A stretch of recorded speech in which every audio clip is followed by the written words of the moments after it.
Hi hello guys, നമ്മളിപ്പോൾ പഞ്ചാബിലാണ് നിൽക്കുന്നത്. അപ്പോൾ നമ്മളെ കഴിഞ്ഞ എപ്പിസോഡ് കണ്ടിട്ടുള്ളവർക്ക് നമ്മളെങ്ങനെയാണ് പഞ്ചാബിൽ എത്തിയിട്ടുള്ളതെന്ന് മനസ്സിലായി കാണും. അപ്പോൾ നമ്മളെ കഴിഞ്ഞ എപ്പിസോഡ് കണ്ടിട്ടില്ലാത്തവർ കഴിഞ്ഞ എപ്പിസോഡ് കണ്ടിട്ട് വേണം നമ്മുടെ ഈ വീഡിയോ കാണാനായിട്ട്, എങ്കിലേ നിങ്ങൾക്കൊരു കണക്ഷൻ കിട്ടുള്ളൂ.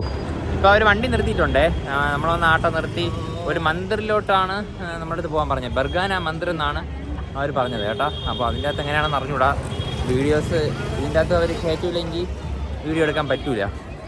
അപ്പോൾ എന്തായാലും അവിടെ എന്താണുള്ളതെന്ന് നോക്കട്ടെ. എനിക്ക് തോന്നുന്നു നമ്മളെ ബാക്കിലായിട്ട് കാണുന്നില്ലേ, ഇതാണെന്ന് തോന്നുന്നു ബർഗാന മന്ദിർ. അപ്പോൾ നമ്മുടെ ആട്ടയിൽ 2 പേരും ഇവിടെ ഉണ്ടായിരുന്നേ. അവർ ഈ ഫാമിലിയാണ്, ഇവരും കൂടെ നമ്മുടെ ആട്ടയിലുണ്ടായിരുന്നു. ഓക്കെ, എനിക്ക് തോന്നുന്നത് ചെറിയൊരു ടൂറിസ്റ്റ് ലൊക്കേഷൻ പോലെയാണെന്ന് തോന്നുന്നു കേട്ടോ കണ്ടിട്ട്. ഞാൻ ബാക്ക് ക്യാമറ ഒക്കെ എടുത്ത് കാണിച്ചു തരാം നിങ്ങൾക്ക്. നമ്മൾ ആദ്യം വന്ന് കയറുമ്പോൾ തന്നെ കാണുന്ന ഒരു റെസ്റ്റ് ഏരിയ ആണ്. ഇവിടെ ഒരുപാട് പേര് ഇരിക്കുന്നുണ്ട്.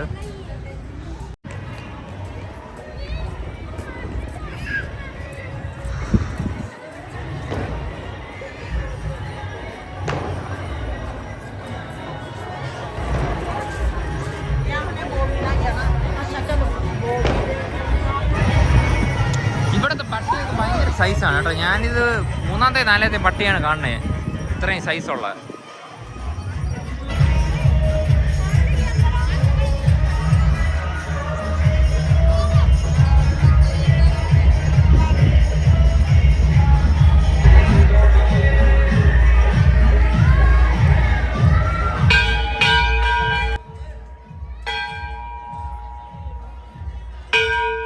നമ്മുടെ ലെഫ്റ്റ് സൈഡിലായിട്ട് വലിയൊരു കുളം കാണാം, ലെഫ്റ്റ് സൈഡും റൈറ്റ് സൈഡും.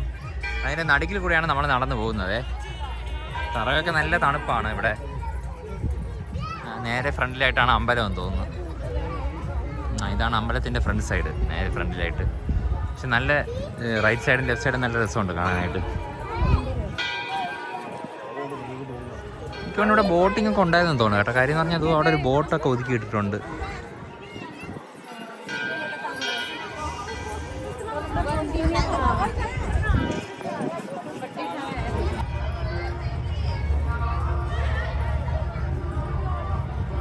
നമ്മളീ കാണുന്നില്ലേ അമ്പലം, ഈ അമ്പലത്തിൻ്റെ ചുറ്റോട് ചുറ്റും കുളമാണേ. കുളത്തിൻ്റെ അകത്തായിട്ടാണ് അവർ ഈ അമ്പലം പണി ചെയ്ത് വെച്ചിട്ടുള്ളത്.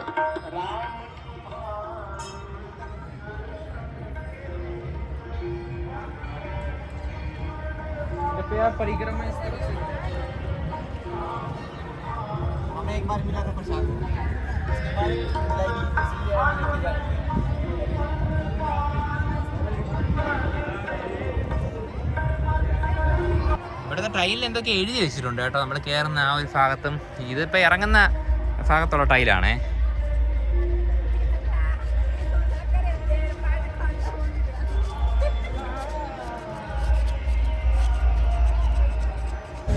അപ്പോൾ നമ്മൾ ഇവിടെ നിന്ന് ഇറങ്ങിയിട്ടുണ്ട്. ഇനിയിപ്പോൾ നമ്മൾ നേരെ പൊയ്ക്കൊണ്ടിരിക്കുന്നത് ഓട്ടോ കിടക്കുന്ന സ്ഥലത്തോട്ടാണ്. കാര്യം എന്ന് പറഞ്ഞാൽ ഇവരിവിടെ 20 മിനിറ്റ് ആണ് നമ്മുടെ അടുത്ത് ഇവിടെ സ്പെൻഡ് ചെയ്യാൻ തന്ന സമയം. അപ്പോൾ 20 മിനിറ്റൊക്കെ നമുക്ക് അത്യാവശ്യം നല്ല രീതിയിൽ തന്നെ പരിസരവും സ്ഥലങ്ങളൊക്കെ കണ്ട് ആസ്വദിക്കാൻ പറ്റും. നല്ല രസമുണ്ട് കേട്ടോ. ചുറ്റോട് ചുറ്റും കുളത്തിൻ്റെ നടുവിൽ അവർ പണിതിരിക്കുന്ന അമ്പലമാണ്. എന്നിട്ട് അത് കാണാൻ നല്ല രസമുണ്ട്. അപ്പോൾ ഇനിയിപ്പോൾ എന്തായാലും അടുത്ത സ്ഥലത്ത് ഏത് സ്ഥലത്താണ് അവർ കൊണ്ടുപോകണമെന്ന് അറിഞ്ഞൂടാ.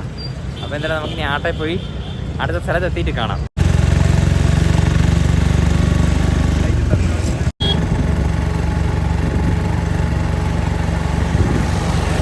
ഇവർ നമ്മളൊരു ഇന്ത്യ ഗേറ്റിൽ കൊണ്ടുപോകാമെന്ന് പറഞ്ഞിട്ടില്ലേ, പഞ്ചാബിൽ ഇന്ത്യ ഗേറ്റ് ഉണ്ട്. അപ്പോൾ നമ്മൾ അവിടെയാണ് ഇപ്പോൾ എത്തിയിരിക്കുന്നത്. ഓട്ടോ നമ്മുടെ ആട്ട ബാക്കിലുണ്ട്. ഇവർ സത്യം പറഞ്ഞ എല്ലാ സ്ഥലത്തൊന്നും കൊണ്ടുപോകുമെന്ന് തോന്നുന്നില്ല കേട്ടോ. ഇപ്പോൾ നമ്മുടെ അടുത്ത് പറഞ്ഞ് സമയം മിക്കവാറും വൈകും. അപ്പോൾ നിങ്ങൾ ഇനിയും വണ്ടിക്കകത്ത് എന്ന് പറഞ്ഞാൽ നമുക്ക് അവിടെ പരേഡ് തുടങ്ങുമ്പോൾ പോകണമില്ല. അപ്പോൾ നമ്മൾ ഇനിയും പറഞ്ഞ സ്ഥലത്തൊക്കെ പോകണമെങ്കിൽ ചിലപ്പോൾ ലേറ്റ് ആകുമെന്ന് പറഞ്ഞു. അപ്പോഴത്തേക്കും നമ്മുടെ അടുത്ത് ചോദിച്ചില്ല, പക്ഷേ അവരുടെ അടുത്താണ് ചോദിച്ചത്, ആ ഫാമിലിയുടെ അടുത്ത്. അപ്പോൾ അവർ പറഞ്ഞ് കുഴപ്പമില്ല, നമുക്ക് നോക്കാമെന്നാണ് പറഞ്ഞത്. അപ്പോൾ എന്തായാലും തന്നെ നോക്കട്ടെ ഇവരെന്താണ് പറയണത്. എന്തായാലും ഞാൻ എന്തൊക്കെയെങ്കിൽ ഇന്ത്യ ഗേറ്റ് കാണിച്ചു തരാം. എൻ്റെ ബാക്കിലായിട്ട് കാണാനാണ് ഇവിടുത്തെ പഞ്ചാബിലെ സ്മോൾ ഇന്ത്യ ഗേറ്റ്.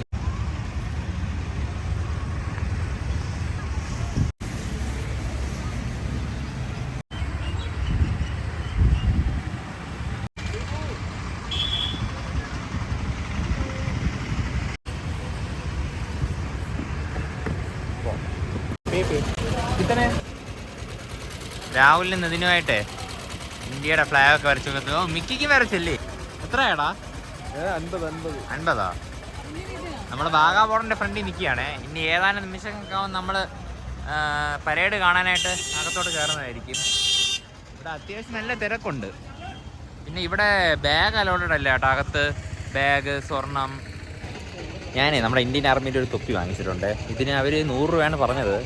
ഞാൻ പിന്നെ ചോദിച്ച് 2 തൊപ്പി വാങ്ങിച്ചു കഴിഞ്ഞാൽ കുറച്ച് തരുമെന്ന് ചോദിച്ചപ്പോൾ 80 രൂപയ്ക്ക് തന്നിട്ടുണ്ടായിരുന്നു. ഞാനും നിതിനും ഒരെണ്ണം വാങ്ങിച്ചിട്ടുണ്ട്. അപ്പോൾ പിന്നെ നമ്മളിപ്പോൾ നേരെ നടന്ന് പൊയ്ക്കൊണ്ടിരിക്കുന്നത് നമ്മുടെ പരേഡ് കാണാനായിട്ടാണ്. അതിന് മുമ്പേ നമ്മൾ ഫുഡ് കഴിച്ചിട്ടുണ്ടായിരുന്നു കേട്ടോ. ആലു പൊറോട്ടയാണ് കഴിച്ചത്. ഒരു ആലു പൊറോട്ട 80 രൂപയാണ്. പിന്നെ അടിപൊളി, കുഴപ്പമില്ല, നല്ല ഫുഡായിരുന്നു. മിർച്ചി മസാല എന്ന് പറഞ്ഞൊരു ഹോട്ടലിൽ നിന്നാണ് നമ്മൾ കഴിച്ചത് കേട്ടോ. ഇനിയിപ്പോൾ എന്തായാലും അവിടെ പോയിട്ട് നോക്കാം. എന്തോ അവിടെ ആയിട്ട് നമുക്ക് ഇന്ത്യയുടെ ഫ്ലാഗും പാകിസ്ഥാൻ്റെ ഫ്ലാഗും കാണാൻ പറ്റുമേ. ഞാൻ കാണിച്ചു തരാം. അതായത് നമ്മുടെ ഇന്ത്യയുടെ ഫ്ലാഗും പിന്നെ അങ്ങ് ദൂരെ പാകിസ്ഥാൻ്റെ ഫ്ലാഗും കാണാൻ സാധിക്കും. നമ്മുടെ ഇന്ത്യയുടെ ഫ്ലാഗ് തന്നെ പൊളിയാട്ടോ ഇതിൽ. നമ്മൾ ഏതാണ്ട് ഇത് വാഗാ ബോർഡറിൻ്റെ അകത്തോട്ട് കയറാറായേ. നമ്മുടെ നേരെ ഫ്രണ്ടിലായിട്ടൊരു വലിയ ബോർഡൊക്കെ കാണാം. പക്ഷേ അത് വാഗാ ബോർഡറിൻ്റെ തന്നെയാണ്. ബാക്കിൽ നിന്നേ 2 പേരുടെ വീഡിയോ എടുക്കാൻ ചോദിച്ചു.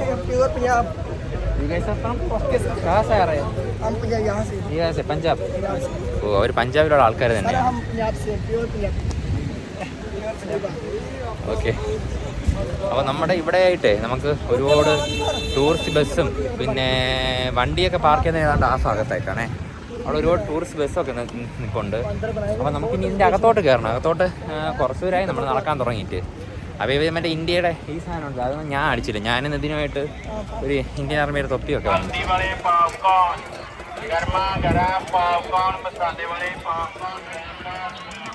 നമ്മളാ പരേഡ് നടക്കുന്നില്ലേ സ്ഥലം, അവിടെ ആയിട്ട് നടക്കാനായിട്ട് ഒരു 100-500 മീറ്റർ ഉണ്ടെന്ന് തോന്നുന്നു നമ്മുടെ ആ ഒരു ഹോട്ടലിൽ നിന്ന്. പിന്നെ ഈ ഒരു ഭാഗത്തായിട്ടേ മുഴുവനും നമ്മുടെ ആർമിയുടെ BSFൻ്റെ പോലീസുകാരൊക്കെ നമുക്ക് കാണാൻ പറ്റും. പോലീസല്ല, പട്ടാളക്കാരെ.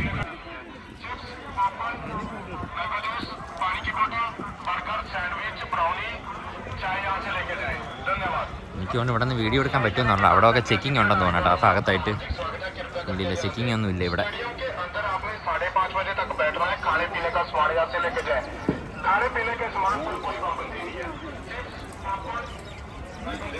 ഓ, ആണുങ്ങൾക്ക് ആ സൈഡും പെമ്പിള്ളേർക്ക് ഈ സൈഡും ആണേ.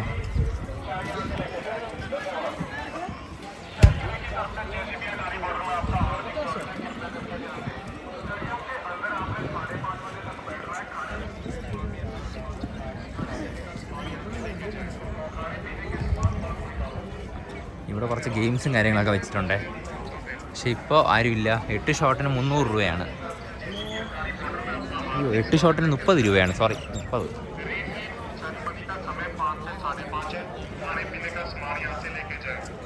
നമ്മുടെ അഭിനന്ദൻ വർത്തമാൻ്റെ ഫോട്ടോസൊക്കെ അവിടെ വെച്ചിട്ടുണ്ട്. ജയ് ഹിന്ദ് എന്ന് പറഞ്ഞിട്ട്. ഇവിടെ നമുക്ക് ഇന്ത്യൻ ആർമിയുടെ ഒരുപാട് ക്യാപ്സ് കാണാൻ പറ്റും. അടുത്തടുത്തായിട്ട് സ്റ്റോറുണ്ട്. എനിക്ക് തോന്നുന്നു ഇവിടെ വരണമെന്നെ ഇവിടെ നിന്ന് വാങ്ങിക്കുന്നതിനെക്കാട്ടി നല്ലത് കുറച്ച് നേരത്തെ വാങ്ങിക്കുന്നതായിരിക്കും നല്ലത്. കാര്യം എന്ന് പറഞ്ഞു കഴിഞ്ഞാൽ അത്രയും കാശ് കുറവായിരിക്കും. പിന്നെ നല്ല ക്യൂ ഉണ്ട്. ക്യൂ എന്ന് പറഞ്ഞു കഴിഞ്ഞാൽ അങ്ങ് അറ്റം വരെ ഉണ്ട്. കുറച്ച് നമ്മൾ വെയിറ്റ് ചെയ്യേണ്ടതായിട്ട് വരും ക്യൂവിൽ.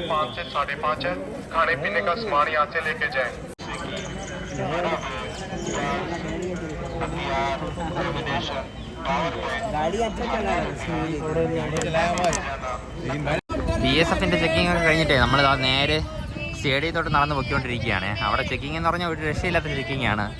ആദ്യം നമ്മളൊരു മറ്റേ ഡിറ്റക്ടറിൻ്റെ അകത്തൂടെ കടന്നു പോകും. അപ്പോൾ എന്തായിരുന്നാലും ബീപ്പ് ചെയ്യുമല്ലോ. ബീപ്പ് ചെയ്തതിനു ശേഷം പിന്നെ അവർ നമ്മുടെ ബോഡി ചെക്ക് ചെയ്യും. ബോഡി ചെക്ക് ചെയ്തതിനു ശേഷം പിന്നെ അവർ അടുത്ത് ചെക്ക് ചെയ്യുമെന്ന് പറഞ്ഞു കഴിഞ്ഞാൽ വേറെ 2 പോലീസുകാർ നമ്മുടെ കാലിൻ്റെ ആ ഭാഗം മാത്രമായിട്ട് ഒരു ഡിറ്റക്ടർ വെച്ച് ചെക്ക് ചെയ്യും. അങ്ങനെയൊക്കെ ആയിരുന്നു ചെക്കിങ്.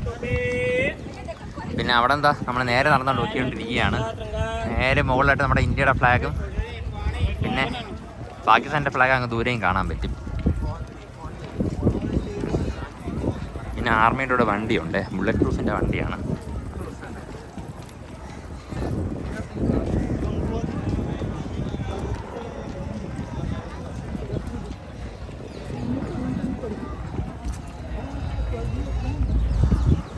പിന്നെ ഇവിടുത്തെ പ്രോഗ്രാം സ്റ്റാർട്ട് ചെയ്യുന്നത് ഇപ്പം 4:45 5 മണിക്കാണ് പരേഡ് സ്റ്റാർട്ട് ചെയ്യുന്നത്. 5 to 5:30 വരെയാണേ.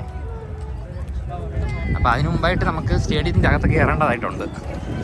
ഇവിടെ എൻട്രി ഫീസൊന്നുമില്ല, ഫ്രീ ആണ്, ഒരു പൈസയും കൊടുക്കേണ്ട ആവശ്യമില്ല.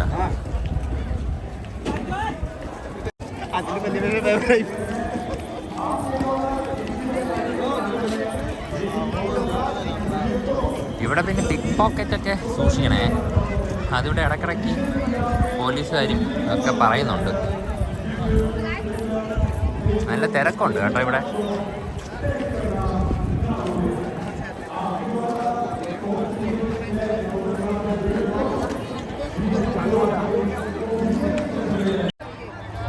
പരേഡ് ചെയ്യാൻ പോകുന്ന പട്ടാളക്കാരാണേ. നമ്മളെ ഓൺലൈൻ വഴിയാണ് ടിക്കറ്റ് ബുക്ക് ചെയ്തത്. അപ്പോൾ നമ്മൾ പടി കയറി മുകളിലോട്ട് പൊക്കിക്കൊണ്ടിരിക്കുകയാണ്. ഓൺലൈൻ വഴി ബുക്ക് ചെയ്യാത്തവരെ എനിക്ക് തോന്നുന്നു അതുവഴിയാണെന്ന് തോന്നുന്നു കയറ്റി വിടുന്നത്. ഇപ്പോൾ കുറേ ദൂരം കയറണം കേട്ടോ, പടി കയറി കുറേ ദൂരമായി ചെയ്യും. അപ്പോൾ വാഗാ ബോർഡറിലെ വിശേഷങ്ങളും കാഴ്ചകളുമായിട്ട് നമുക്ക് അടുത്ത എപ്പിസോഡിൽ കാണാം. അപ്പോൾ അതൊരു വീഡിയോയ്ക്ക് വേണ്ടി എല്ലാവരും വെയിറ്റ് ചെയ്തിരിക്കുക. അപ്പോൾ അതുവരെ എല്ലാവർക്കും ബൈ ബൈ.